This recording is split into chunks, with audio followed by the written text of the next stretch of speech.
indicado pelo presidente ao STF, foi sim uma conquista. Ai, mas acontece que não sei o quê, a CPI do caso Master, o Alexandre de Moraes, o Flávio Dino. E aí sai uma enxurrada de matérias aí com diversas análises, diversos aspectos. Bom, é o seguinte. Dizem as más línguas, e aí a gente não tem como confirmar, que o Mendonça estava trabalhando pela indicação do Messias, porque o Messias teria se comprometido a votar junto com o Fux e com o André Mendonça no caso do CPI do CPI, não, no caso da investigação que está na mesa do André, né, o terrivelmente terrível evangélico, sobre o Banco Master. Mas, sinceramente, pessoal, quem conhece os revolucionários, quem sabe do passado do Messias, ele era office boy da Dilma. A carreira dele, ele é um revolucionário, diferente de Alexandre de Moraes, né? O Alexandre de Moraes, a qualquer momento, o Lula solta a mão dele, porque ele não é ali aquela turma revolucionária mesmo. O Messias já é outro padrão. Então, para um revolucionário, mentir para conquistar determinado objetivo é justificável. Se ele é evangélico, se ele é católico, se ele é do terreiro de Umbanda, se ele não tem religião, se ele é ateu, tanto faz. Todo revolucionário pensa assim. Então, eu acredito que o André Marques estava, o André Mendonça estava trabalhando na indicação do Messias, iludido de que aquela pessoa tinha palavra por ser evangélico, porque eu acho, e aí a gente não tem como saber, que tão logo ele assumisse o STF, ele ia virar a casaca, porque o caso Master complica o PT também. O pessoal da Bahia está desesperado, Jacques Wagner, essa ala toda do PT.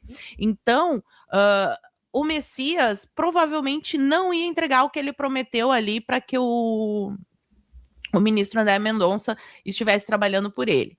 Aí saíram outras matérias falando sobre os ministros que ligaram para o Messias, o Bessias, depois dessa rejeição histórica. E os únicos dois que não entraram em contato com o Bessias foram Flávio Dino e o Ovo que Tudo Vê, né? O Xandinho. Dizem as más línguas que sim, o Xandinho também acreditava que ele poderia talvez votar, mas a análise que eu acho que é mais dentro da realidade, na minha opinião, e também eu posso estar errada, é que o candidato do Alexandre de Moraes sempre foi o Pacheco. Quando o Lula indica o Bessias, ele trai o Ovo que Tudo Vê. Então, eles barram essa nomeação para dar um recado para o Lula, né? Em especial o Alexandre de Moraes, que trabalhou sim efetivamente para que o Messias não fosse aprovado.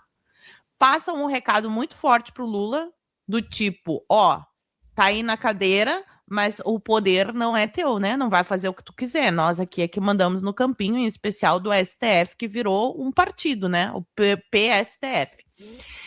Na esperança, ou melhor, até na certeza, e aqui eu vou fazer uma análise do chapéu de alumínio, mas é como eu vejo, de que Lula será reeleito na eleição. Tomara que não, não é para isso que eu torço.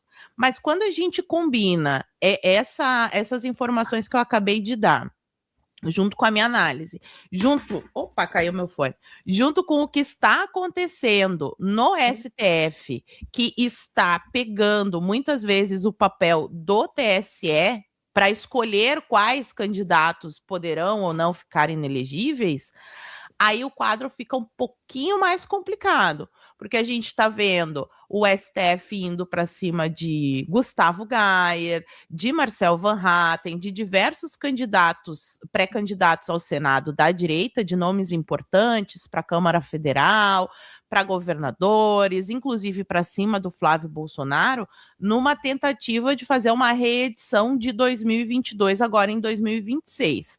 A minha esperança é que isso não aconteça, porque em 2022 a gente teve um quadro muito específico, a gente teve uma forte interferência do governo Biden na eleição, e isso não é invenção, não é o que eu acho.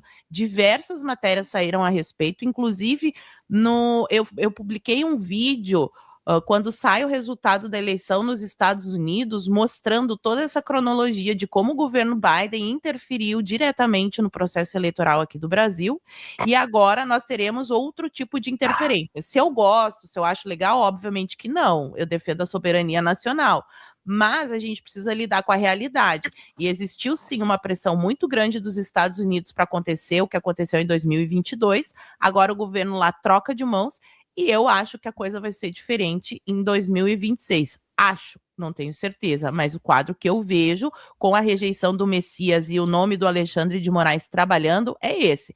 Alexandre de Moraes quis pressionar Lula para que, numa eventual reeleição, eles coloquem o candidato, o ministro do sistema, que no caso seria Pacheco, que inclusive está dizendo que não vai concorrer ao governo de Minas Gerais, né? Que é o que o Lula queria. Então vamos ficar bem atentos a essa história, porque ainda tem muito desdobramento vindo daí. Não foi só a rejeição, a coisa vai continuar. E eu fiquei surpreso com a empáfia desse maluco. Vocês viram a empáfia dele, Adriles? Eu não tinha colocado isso na pauta, mas eu vou pegar o post desse débil mental, desse Messias Jorge. Ele fez um post que eu fiquei estarrecido nesse final de semana, logo depois, na madrugada ali do fracasso dele, né? E ele usa Darcy Ribeiro. Coloca no post aqui, 1º de maio. Ele só posta isso. Darcy Ribeiro, 2 pontos. Fracassei em tudo que tentei na vida. Tentei alfabetizar as crianças brasileiras, não consegui. Tentei salvar os índios, não consegui. Tentei fazer uma universidade séria e fracassei. Tentei fazer o Brasil desenvolver-se autonomamente e fracassei. Mas os fracassos são minhas vitórias. Eu detestaria estar no lugar de quem me venceu. Fecha aspas. Adriles. Olha, o Messias, o que ele fez exatamente? O Darcy Ribeiro era um homem de esquerda, né, que lutava pela causa indígena, a meu ver, de maneira equívoca, inclusive lutava por uma educação melhor, mais garantida pelo Estado. Também o método também era falível. Agora, o Messias foi muito pior do que o Darcy Ribeiro. O Messias lutou para prender e censurar a gente, lutou e conseguiu prender senhoras com bíblias e batons e rosários na mão, lutou para estabelecer que a AGU, a Advocacia Geral da União, criasse um instrumento de censura, de perseguição, de verificação de liberdade de expressão. A luta dele é vitoriosa, para o mal, para o pior sentido do termo. Lutou exatamente para manter a injeção de assistolia fetal até 6 meses, um feto sendo destroçado no ventre da mãe. A luta do Messias, ainda mais ele sendo evangélico, é a luta de Satanás. E a luta de Satanás, muitas vezes, pelo menos aparentemente, vence no mundo, né? É uma luta mundana terrível.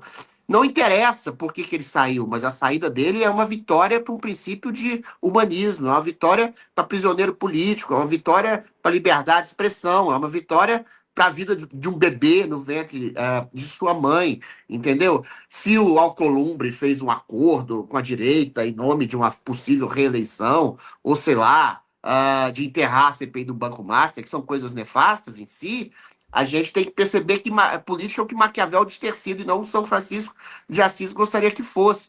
Essa gente, Marco Antônio, a gente precisa fazer uma investigação formal e moral sobre se eles acreditam mesmo naquilo que eles estão dizendo, se o Alexandre de Moraes acha que é um grande justiceiro, se o Messias acha que é um sujeito que é um Marte da sociedade.